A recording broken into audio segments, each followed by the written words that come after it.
একটুতেই কেঁদে ফেলো? অল্পতেই ইমোশনাল হয়ে পড়ো?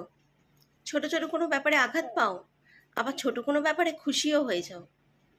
তুমি কি ভাবছো এগুলো বদ অভ্যাস? একদমই না। তোমার মধ্যে এই গুণগুলো আছে, এটা প্রমাণ করে তোমার মনের মধ্যে একটা সফট কর্নার আছে। তুমি মানুষকে মন থেকে ভালোবাসতে চাও, মানুষের পাশে থাকতে চাও নিজের মন দিয়ে, ভালোবাসা দিয়ে। তাই কে কি বললো কি যায় আসে? আর একটা ব্যাপার তো জানোই, তুমি যাই করো না কেন তাদের লোক কিছু না কিছু বলবেই, সেটা ভালো হোক বা মন্দ হোক। তাই এগুলো নিয়ে ভেবো না। যখনই এরকম সিচুয়েশন আসবে, একটা কথা মাথায় আনবে বা একটা গানের লাইন মনে করবে, কুছ তো লোক কহেঙ্গে লোগোं का काम ही कहना। তো মানুষ তো বলবেই, এতে হতাশ হওয়ার কিছু নেই। যারা তোমাকে পরিবর্তন করে ভালোবাসতে চায় তারা তোমাকে ভালোবাসে না, তারা অন্য কিছুই খোঁজে তোমার মধ্যে। আর যারা তোমায় প্রকৃত ভালোবাসবে তারা কখনো তোমাকে পরিবর্তন করতে চাইবে না।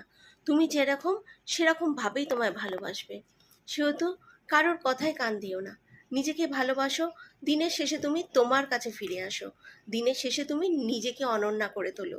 কে কি বললো ছাড়ো, বাদ দাও।